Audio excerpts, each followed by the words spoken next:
జాతికి మొత్తం జరిగింది, మా బిడ్డకు కాదు మా జాతికి మొత్తం జరిగిందని చెప్పి తెలంగాణ రాష్ట్ర వ్యాప్తంగా కూడా ముదిరాజు బిడ్డలు ప్రతి గ్రామంలో కూడా జెండాను పట్టిన వ్యక్తులు ఎవరైనా ఉన్నారంటే ఈ తెలంగాణ రాష్ట్రంలో వాళ్ళు ముఖ్యమంత్రి ఉన్నా ఎవరున్నా భయపడలే. మా జాతికి అవమానం చేసిన ఆత్మగౌరవం ముఖ్యం బిడ్డ అని చెప్పి జెండా పట్టిన జాతి ఏదైనా ఉందంటే ముదిరాజులు అని చెప్పి చెప్తున్నాం. ఆ ముదిరాజులను ఆత్మగౌరవమే కోరుకుంటున్నాం.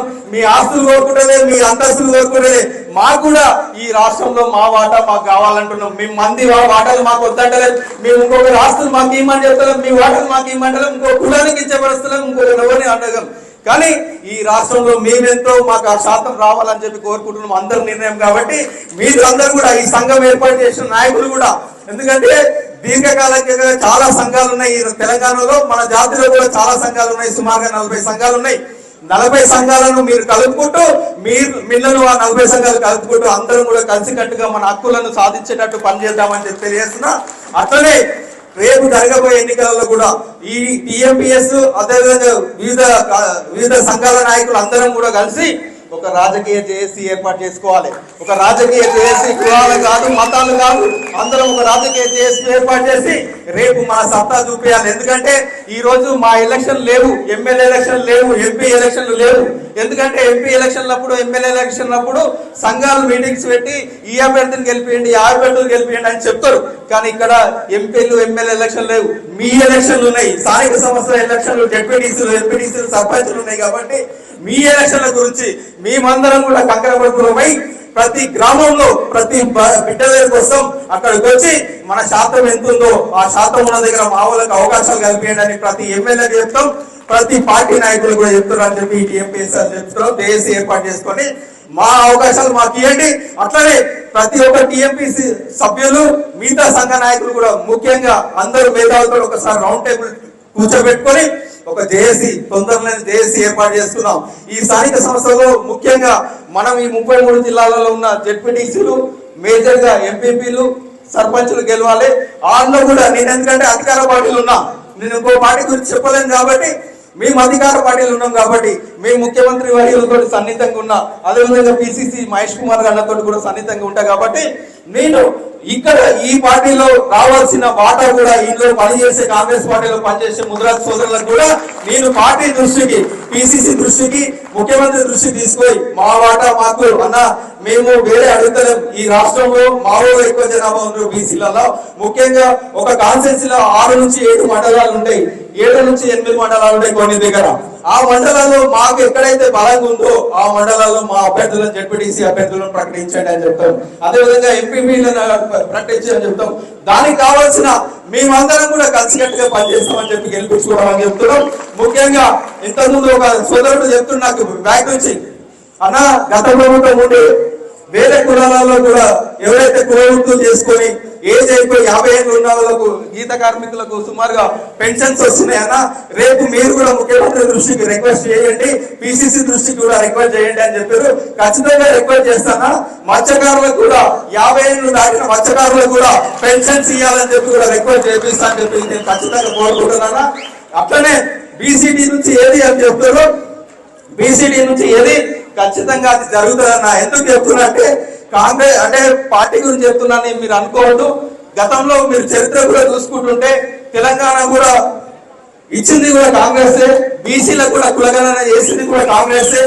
రేపు 42% స్థానిక సంస్థలో రిజర్వేషన్ తీసుకురావాలని చెప్పి ఇక్కడ ఆర్డర్స్ పాస్ చేసి ఢిల్లీ గడ్డ మీద కూడా పోయి కూర్చొని ధర్నా చేసి బీసీలకు చేయాలని ఒక ముఖ్యమంత్రి వర్యులు వ్యక్తి ఢిల్లీకి మంత్రులను అన్ని కులాలను తీసుకుపోయి జంతర్ మంత్రులు కూర్చొని బీసీలకు 42% చేయాలని మోడీ కూడా చెప్పింది పార్టీ రేవంత్ రెడ్డి గారు. కాబట్టి ముఖ్యమంత్రికి కూడా రేవంత్ రెడ్డి గారికి ముఖ్యంగా మన గురించి తెలుసు. మీరు గతంలో ఉన్న ముఖ్యమంత్రి ఎక్కడ కూడా ముద్రాల గురించి చెప్పకుండా, కానీ ఇక్కడ ఉన్న ముఖ్యమంత్రి ఎప్పుడు చూడు మీరు ఏ సభలో పోయినా ఈ రాష్ట్రంలో ఆ జాతి పెద్ద జాతి, వాళ్ళకి న్యాయం చేయాలి, వాళ్ళని కాపాడుకోవాలి. ఆ బిడ్డలు ఇంకో జోలికి పోరు, ఎవరిని ఏమి అడిగారు, కానీ వాళ్ళని ఆత్మగౌరవం టచ్ చేసి మాత్రం ఊకోరు, వాళ్ళు పొందబెడతారని చెప్పి చెప్తాడు. ముఖ్యమంత్రి వర్యులకు మన జాతి గురించి ఫుల్ అవగాహన ఉంది. ఖచ్చితంగా కూడా నేను ఈ రాష్ట్రంలో కాంగ్రెస్ పార్టీలు ఉన్నా ఇవ్వాల్సింది కూడా బీసీడీ నుంచి ఏళ్ళ కాంగ్రెస్ పార్టీ కాబట్టి ఖచ్చితంగా ఈ స్థానిక సంస్థల ఎన్నికలలో మన సత్తా చాటండి, మీరు గెలవండి, సర్పంచ్లుగా ఎంపీటీసీగా జడ్పీటీసీగా గెలిపియండి. నేను ఇదే సంఘ నాయకులను వీళ్ళందరినీ మీ ఎంబడి పెట్టుకొని పోయి ముఖ్యమంత్రి దృష్టికి తీసుకుపోయి ఖచ్చితంగా మీరు ఎందుకంటే గతంలో కామారెడ్డి డిక్లరేషన్ లో చెప్పిరు బీసీడీ నుంచి ఏలకు చేస్తామని చెప్పి, ఆ బీసీడీ నుంచి ఏలకు కూడా తెచ్చింది గతంలో కూడా రాజశేఖర రెడ్డి. ఇప్పటికి కూడా మా బిడ్డలు కాలర్స్ టీచర్స్ అయిన వాళ్ళు కూడా ఆ రోజు బీసీడీ నుంచి ఏలకు తెస్తే రాజశేఖర రెడ్డి గారిని ఇప్పటికి కూడా గుర్తు చేస్తారు, గుండెల్లో పెట్టుకుంటారు. అట్లనే మేము కూడా ఎందుకంటే ఈ రాష్ట్రంలో పిల్లలు బాగా మంది చదువుకొని ఉద్యోగాలు రాక రిజర్వేషన్ లేక ఇబ్బంది పడుతారు. బీసీడీ నుంచి ఏలకు చెయ్యాలి, చేసి మా ఆత్మగౌరవం నింపాలని చెప్పి ముఖ్యమంత్రి దగ్గరికి అందరిని తీసుకుపోయి నేను రిక్వెస్ట్ చేస్తానని చెప్పి తెలియజేస్తున్నా. రిక్వెస్ట్ చేసి అది సాధించుకొని కూడా ఇదే ఇప్పుడు ఆవిర్భావ సభ ఎంతైతే మనం ఈ రోజు 2000 మందితో పెట్టినాం, ఆ రోజు అన్న చెప్పి ఒక 2 లక్షల మందితోటి 2 లక్షల మందితోటి 7 మీటింగ్ అన్న టైం తీసుకొని సీఎం టైం తీసుకొని అక్కడి నుంచే అనౌన్స్మెంట్ చేయించుకొని ఆయన కృతజ్ఞతలు తెలియజేస్తాం. ఎందుకంటే ఆయన కూడా మనం ఏమి ఇచ్చేది ఉండదు, మనకు కావాల్సిన కోరిక నెరవేర్చినప్పుడు మనం ఏం చేయాలి, కృతజ్ఞత చెప్పాలి. ఆ కృతజ్ఞత చెప్పేటట్టు నేను తీసుకున్నా అని చెప్పి తెలియజేస్తున్నా. ఒకవేళ బీసీడీ నుంచి రాలేని పరిస్థితి ఉన్న రోజు మీ అందరికి జేఏసీ పెడతారు కదా, మీ జేఏసీ నిర్ణయమే నా నిర్ణయం. ఎందుకంటే ఫస్ట్ రిక్వెస్ట్ గా అన్న మాకు చెప్పినాం చేస్తారు అనే నమ్మకం లేదు, లేనప్పుడు మన జేఏసీ సభ్యులందరూ ఏం నిర్ణయం తీసుకుంటే ఆ నిర్ణయంలో నేను ఎప్పుడు ఉంటానని చెప్పి తెలియజేస్తున్నా. ఎందుకంటే గతంలో నాకు ఎప్పుడు పిలుపునిచ్చిన, ఎందుకంటే మొన్న మెదక్లో మీరే చూడొచ్చు, సుమారుగా కాంగ్రెస్ పార్టీ నిలబడ్డ నుంచి ఒక 25 ఏళ్లలో సుమారుగా 2001 నుంచి ఇప్పటి వరకు 2 లక్షల పైచీలకు ఓట్లు వస్తుండే ఎంపీకి నిలబడ్డప్పుడు. కానీ ఒక బీసీ బిడ్డకు, ఒక ముద్రాజ్ బిడ్డకు ముఖ్యమంత్రి వారిని దీవించి సోనియా గాంధీ, రాహుల్ గాంధీ దీవించి పంపిస్తే నెక్ టు నెక్, ఎందుకంటే ఒక ఆయన దొర ఉండే, ఒక ఆయన రెడ్డి ఉండే, కానీ ఇద్దరి మధ్యలో కూడా నెక్ టు నెక్ వచ్చి ఒక దగ్గర దాకా వచ్చి కూడా ఓడిపోయినంటే ఆ రోజు నన్ను బీసీ బిడ్డలు సంపన్న వర్గాలు కూడా నన్ను కడుపులో పెట్టుకొని, ఎందుకంటే ఆ బిడ్డ ముద్రాజులకే కాదు బీసీలకు ఉంటాడు, అన్ని వర్గాలకు ఉంటాడు, ఆపద వస్తే ఆదుకుంటాడు, ఒక మానవత్వంగా ఉన్న బిడ్డ కాబట్టి అలాంటి బిడ్డని మెదక్ పార్లమెంట్కి గెలిపించాలని కూడా చాలా మంది సహకరించారు. కొద్దిగా మిస్ అయినాం, ఖచ్చితంగా మళ్ళీ ఒక రోజు వస్తుంది, ఆ రోజు మీ అందరు కలుపుకొని చేస్తా అని చెప్పి తెలియజేస్తున్నా. అట్లనే ఇంకా కూడా ఇప్పుడు తమ్ముడు చెప్పిండు, ఇంతకుముందు తమ్ముడు మన అంజన అత్నూరు నుంచి చెప్పిండు, నర్సాపూర్ నుంచి చెప్పిండు, అదేవిధంగా మా వాళ్ళు కూడా ఎప్పుడు చెప్తుంటారు. ఇంతకుముందు మళ్ళీ ఇంకోటి ఆయన రమేష్ అన్న 2 గాజుల కడత చెప్పిండు.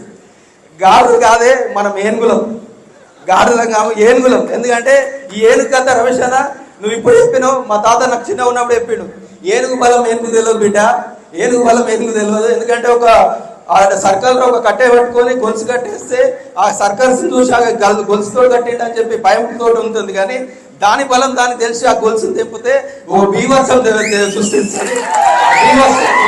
బీభత్సం ఎంత సృష్టిస్తుంది అనేది ఈ జాతి గురించి అన్ని పార్టీలలో తెలుసు, ఈ జాతి ఎంత మొండలు అనేది వాళ్ళందరూ తెలుసు. మనం ఒక్క రోజు కూడా కడుపు ఎండ పెట్టుకొని బతాము, కానీ ఆత్మగౌరవాన్ని మాత్రం తట్టుకోలేము, ఆత్మగౌరవం ఉండలేము. ఎందుకంటే గతంలో కూడా నాకు జరిగినాయి, ఎందుకంటే ప్రతిసారి చెప్తున్నా అనుకోవద్దు, ఎన్నో అవమానాలు గతంలో నేను ఉన్నప్పుడు. మీ దాంట్లో ఓడుండ్రాబోయే సర్పంచులు, జెడ్పీటీసీలు ఒక మా అంటే చెప్పి చైర్మన్లు అవుతారు, ఎమ్మెల్యేలు ఎవరు రాబోయే, ఎమ్మెల్యే క్యాండిడేట్లు ఎవరు రాబోయే అన్నోళ్ళు కూడా ఉంది. కానీ ఈరోజు చెప్తున్నా